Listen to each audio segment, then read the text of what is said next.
away from that. We've been investing in real estate, phew, 6, 7 years now, something like that. Wow.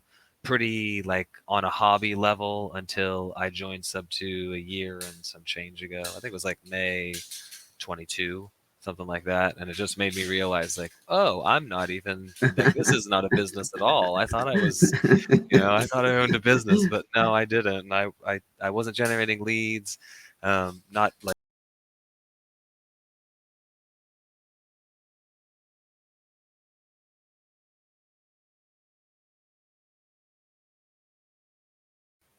Hey, welcome again. I'm so excited to have y'all here. Today we have another special guest. He's amazing. I've met him maybe a week or so ago, and he helped me a lot understand where my struggles are at. His name's Nathaniel Upsepian. Obsepian. Uh, Yeah, you got it. awesome. Yeah, so like I said, he's part of our Sub Two community, and he helped me a lot through some of the struggles I was going through. But Nathaniel, you'd like to introduce yourself a little bit, to our community, to my audience, where you're located, and just and then we'll take the conversation from there. Yeah, sure. I mean, I'm kind of first and foremost a husband and a father of two amazing little boys. That's kind of number one priority for me. We have a 2.5-year-old and a 10-month-old at this point. That's so There's the awesome. blur of the wife in the background. She's going to wake the 10-month-old up. So yeah, that's pretty, number one priority, and that's kind of why we do what we do in the real estate space, is because it affords us the opportunity to be with them, a lot So throughout the day. important. Yeah, and it's giving them an opportunity to see mom and dad working and hustling and grinding. We're in South Carolina, so we're right on the border of Georgia and South Carolina in a smaller city called North Augusta. If you're Okay. familiar with golf, the Masters tournament is played in Augusta, Georgia. And so we're just like 20, 25 minutes away from that. We've been investing in real estate, whew, 6, 7 years now, something like that. Wow. Pretty like on a hobby level until I joined Subto a year and some change ago. I think it was like May 22, something like that. And it just made me realize, like, oh, I'm not even like this is not a business at all. I thought I was, I thought I owned a business, but no, I didn't. And I wasn't generating leads, not like, ample enough to really have a flow of deals coming in, and I wasn't following up with them. And I mean, we Mm. can get more into that stuff. You just wanted me to give you a little intro, Yeah, no, though. that's good because out of that, I definitely like to pick out a few things. You said you started the real estate investing 7 years ago. Mhm. So what drove you to into the real estate investing? I know, family, right? Being time with your family, but back then, right? You were single, or were you married already? I And how did was, you? yeah. So it's I started accidentally, kind of. I bought a condo when I was going to college in Cal State Long Beach, California. We bought a Nice. condo in Gardner Grove. That's where I met my wife, Cal State Long Beach. We were both mechanical engineering students at the time. We met about a year before graduating, and I had owned the condo for 2.5 years at this point, and it had appreciated. And so when we decided we were going to leave California, we sold it. We had, made, well, I say we, it was we. It wasn't we at the time, but it was we. Uh, we made a pretty good profit on it, and Nice. we had decided to move to Oklahoma, just try something new. And when we got out there, I was like, what am I going to do? I knew I didn't want to be an engineer. I had this, Mm. um, you know, pocket full of cash just burning a hole in my pocket, so to speak. And I was like, you know what? We did that then. Like, why not do it again out Do it here? again. We had closed on a house to that we were going to move into. It was Mm. like a 3 bedroom, 2 bath, just a typical kind of single family home, except that it was on 10 acres out in Oklahoma. So we were like, Oh, oh, this is going to wow. be a great house. Come to find out, my wife, like a week after we closed on it, got a job, like a really good engineering job, about an hour and a half away. And so we were like, I don't want, we didn't want to live there. She didn't want to make an hour and a half drive. So we pivoted. I fixed this house up, and put some tenants in there. And so that's kind of how I stumbled in a little bit to the real estate investing space. We bought and sold a couple other ones in Oklahoma. And then when we moved to South Carolina, kind of the same thing. Like Right. bought and sold a But couple you, houses you here and you there. already had that little seed of, hey, Yeah, you I know, was. I got this condo, I'd appreciate it, Hmm. and cha-ching, I scored, Yeah, why not do it again? If exactly. it's Let's working, keep do it shooting our again. shot. Yeah. Oh, that's I, amazing. I, So they say, sorry to cut you off, Edgar. I no, know you're this is good. your show. They say that, or I've heard people say in the past, like you don't regret the ones that you buy, you regret the ones that you sell. Like Mm, if I could have figured out a way, if I knew what I knew now, and you don't know what you don't know, but if I knew what I knew right. now, I would have kept that darn thing in Garden Grove. We would have had, it's not necessarily the best place to have a rental, but it would have appreciated probably Yeah, two a whole times lot again. more. Yeah, Yeah. so it is what it is, though. We're happy Yeah, to be to where we're your at. point, right? We don't know what we don't know, Yeah, right? exactly. Till you're in that environment where other people surround you with so much gold Yeah, nuggets, yeah, gems, and you're like, oh my God, really? That's how you did yeah. that? Oh, I wow. didn't know you could do that. Like, yeah, Yeah. it's incredible. Yeah, But just going back to a little bit, you mentioned your wife had an engineering degree, and you did you also have an engineering degree or we did. Yeah, we both. yeah? She actually double majored mechanical and industrial like Oh, wow, management, nice. and then I just was a mechanical engineer. Okay. Yeah, so we both So, graduated. what was your little? Did you? I'm assuming you worked for your mechanical engineering degree for some time, and I then never did. I no, knew about a year before graduating that it wasn't what I wanted to be doing. something. Um, Yeah, yeah, I didn't know what it was, what it was that I wanted to do yet. It just I when I started it, I thought, this is going to be for me. it's so cool. Yeah, I like working with hands. I like mechanics and stuff like that. And yeah, I'm not sure. Maybe I just didn't work hard enough in school to become what I wanted to become. But yeah, I just decided, this isn't for me, but I'm a year out. I'm going to finish it and see this thing yeah. through, and Well, you stuck to I it, got my, yeah. that's pretty cool because because most people don't figure it out. And my saying is like, there's always a reason behind stuff, right? Because if, Mhm. if you would have changed paths, things would have been where you're at possibly today. Right. It changes the story, right? Hmm. And I know somebody asked me the other day, if you were to go back in time, and tell yourself to do this, what would you do? Yeah, it's a tough Um, one. to me, it's like I would keep the same path. I love my Yeah. family, my Yep. kids, my wife, my current, situation. So Yeah. could I hack the system and tell myself do this instead? Yeah, but it Yeah. would be a different story. And Yep. I'm grateful, right? Because I had the opportunity to meet you and the Subto community, and it's just been amazing. So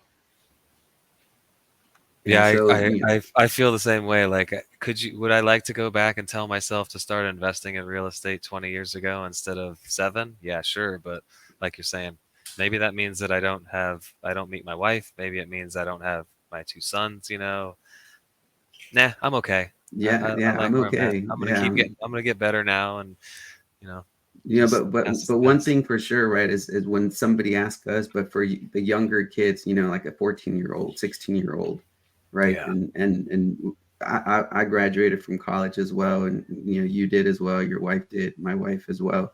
What do we tell those kids? If somebody was listening to us at a 14, 16-year-old, right, they're going through high school journey right now, we're not their parents, right? And their parents will educate them the way they see right. But from somebody that has walked, through a journey, and now you're exceeding in the real estate and investment industry, what type of suggestions would you have for a 14, 16-year-old? People want to say find your passion, and I don't think that's necessarily the best Mm, advice. But if there's something that you're really passionate about, I think you should go all in. Um, because, especially if you start at 14, 15, 16, like by the time you're 26, you're just going to be maybe not a yeah. master at it, but you're going to be really excellent at it. I don't know if this is going to come up as like a question, books to read or something, but I would give them like The Richest Man in Babylon.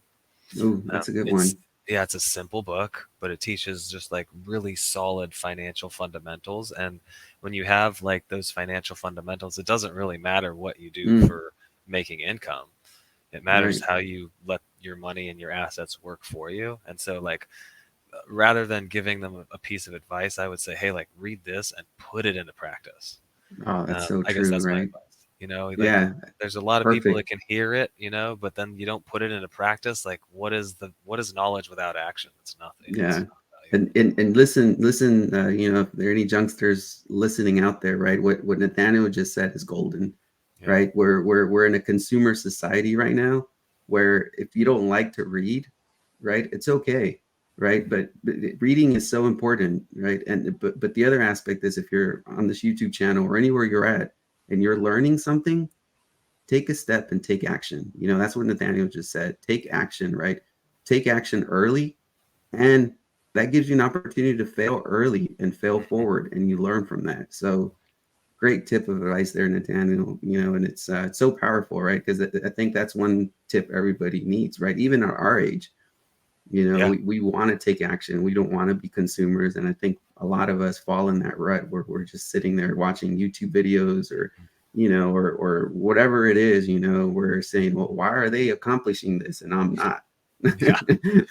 So it's so easy to do these days. It really is. We're just inundated with entertainment and information and all that stuff, and you just get stuck in a rut of looking at this, consuming the content and not actually putting it into practice. So, yeah, totally agree. Yeah. So, along with that, taking action, right? Have you set up like certain things that help you take those steps as far as action? Because I think it's important, right? We say take action, but for somebody, it may be overwhelming, Mm, right? It's like, well, what does it mean, take action? A lot of people talk about goal settings, right? Like short-term goal settings or long-term settings, right? What has helped you to be able to keep that focus and being able to take those small steps, right? it's some days it's easier than others for sure. I do a handful of things from doing quarterly goals and at the end of a quarter, we recap what we did well, what we didn't do Mm, well, and then look forward to what we want to do in the next quarter, but also breaking that down on a weekly basis as well. So like, hey, it's funny, my wife and I do a varsity JV. Like, what did we do at a varsity level mm, this week, and what did we do at a JV level this week that's that so we can good. improve on? Yeah, and so we take stock. Like, what were our to dos this week? What did we hit? What didn't we hit? What did we do well? Like, hey, how many offers did I make this week? Mm, Oh, okay, that was a varsity level offers week, right? mm. Um, we write stuff down on a daily basis. I don't, yeah, you can't see behind me. There's some notepads here.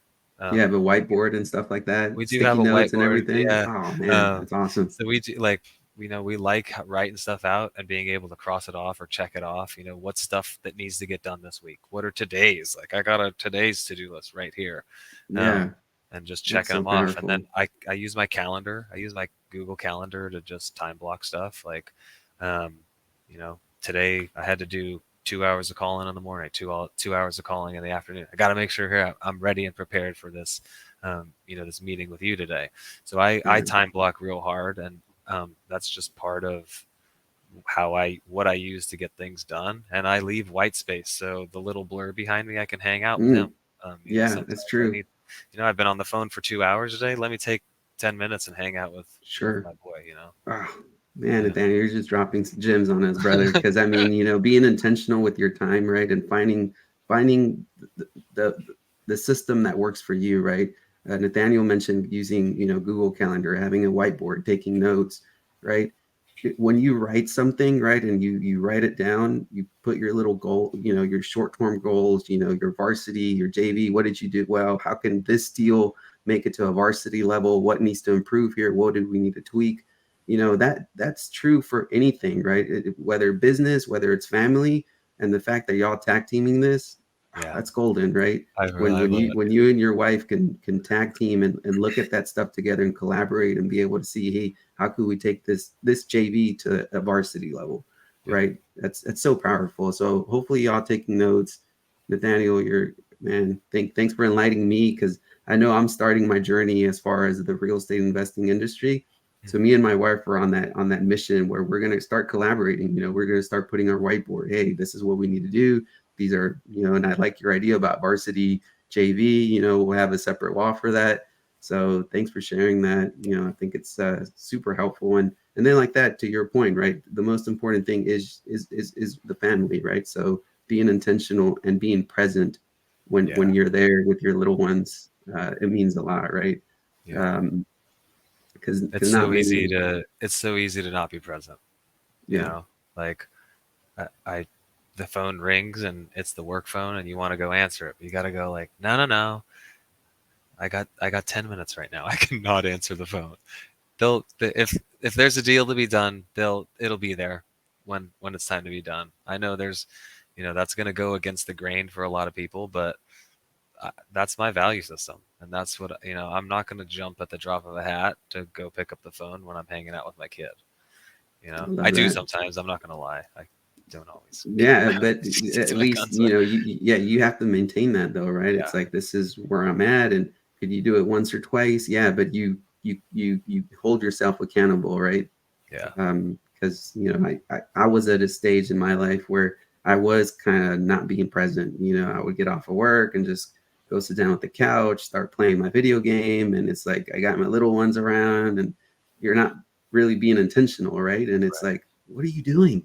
yeah, yeah, In the blinking of an eye, they're going to be gone, right? yeah, And where did that time go? So yeah. that's yeah, amazing, Nathaniel. Thank you. And hopefully, like I said, yeah, young kids,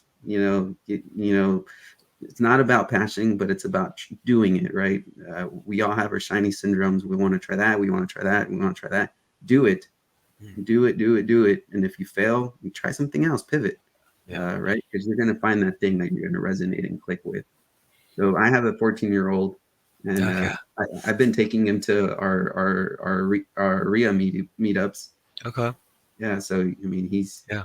he's absorbing, just I'm like, here you go, Yeah. buddy, putting you in Like, the who knows environment. if he's gonna want to end up doing it, right? But you're giving him the opportunity, and you're showing that there are people out there doing it, and that's all you can do. And if he decides to do something else, so be it. But if he doesn't and he wants to do real estate, God, in 4 or 5 years, he's gonna know a lot of stuff, and he's gonna be able to, take down some cool deals and do some cool things in the space. Yeah. So let me pivot a little bit and ask you about your business, right? Mhm. You're in Subto community. You have your own business up in Augusta. Are you currently focusing more like on direct to seller, direct to agent? How are you generating your leads? If you little underneath behind the curtain of your business, Yeah. just to give some entry level guys, an idea on how the business is put together. You caught me at a funny time, Edgar, because we are actually pivoting and scaling back a lot from our direct to seller, Mm, uh, our direct to seller model. We just kind of over the past month and a half, 2 months, something like that, have been taking a lot of stock in what we wanted our days and weeks to look like, and so we just let go of our cold caller, cold texters, mm, um, and we're pulling back to just kind of do some texting ourselves in house. We're still going to nice. do direct to seller. We're just going to really niche down our list that we're doing. But Sure. we've been doing cold calling and cold texting for a little over a year now, with pretty good success, wholesaling and buying some houses for ourselves. What we're doing now is we're kind of pivoting to be mainly buyers from other wholesalers and some stuff off the MLS too that we're getting from a couple of realtors that we have contacts with. And then we're just going to focus on our like really small niche down list, like foreclosure leads and Nice. expired listings and things like that. So I know it's funny. We did it like literally just a week ago. We made these changes, and we're experimenting with what the future holds for us, which is pretty exciting and it's terrifying at the same time because you're like, Yeah. we've been doing this thing for so long now at this point, like we're comfortable. And I think that was what really pushed us to make the decision. It's either we have to hire like four more VAs and put Mm, ourselves really, really uncomfortable and like focus on figuring that out, or we put ourselves in a different uncomfortable position, and that's how we're going to grow. You sure. don't And I grow by mean, just staying comfortable. sometimes when you get uncomfortable, right? That's when new things, new ideas, new things come up, and how to be a little bit more creative, right? Yeah, Because to your point, when you get in that rut where being comfortable is good, but once you ruffle yourself up, you're gonna say, well, why didn't I think about this, last year or stuff? So, yeah, but it does take, that little leap of faith, right? It's like, okay, we're gonna make this, and it sounds like you and your wife are are all in. So, Yeah, that's gotta important, be. Yeah. Yeah, yeah, Yeah. Well, Nathaniel, I said, I really appreciate your time. It's been amazing to knowing you. And then the short time I've gotten to know you, you're an amazing person. I definitely look forward to working with you down the road. yeah. We get Pleasure, some man. deals done, and we'll continue grinding and letting our kids. It's like I said, blink of an eye. So we gotta enjoy every Yeah, moment. yeah. 2.5 Yeah. is gonna be 14 before I know it. I know that. Do you want to share anything else? Do you have a Facebook, Instagram? Do you like people to follow you at? Yeah, I mean, if you're looking to do deals and you're looking for guidance, help, whatever, if you're having trouble closing leads, talking to leads, whatever kind of the case may be, if I'm not the right fit to help you out, I certainly know a lot of people inside the Subto community that can. I know we spoke about that, Edgar, on our previous call last week. You can just search my name there. I'm on Facebook, Instagram. I think if you just type my name into Google at this point, you're going to find some stuff about me. You'll definitely find some pictures of me. But yeah, it's Nathaniel Hovsepian on Facebook, Instagram, YouTube. But yeah, reach out. Awesome. I'm an open book. I love helping people out, above and below me, chapter ahead, chapter behind. Yeah, Let's do well, some deals together. Let's grow super together. grateful, for having that go-giver spirit, because I think some of the newbies do tend to say, "Oh, where do I need to go? Which Yeah, direction?" And it's so easy yeah, to I do. think we're all there at one point in our journey, and that's one thing, you've definitely helped me. So thank you, appreciate I it. appreciate you, man. All right, without saying anything else, hey, again, thank you for your time. Enjoy the Yep. little ones, and we'll chat later on. Yep. Yeah, peace.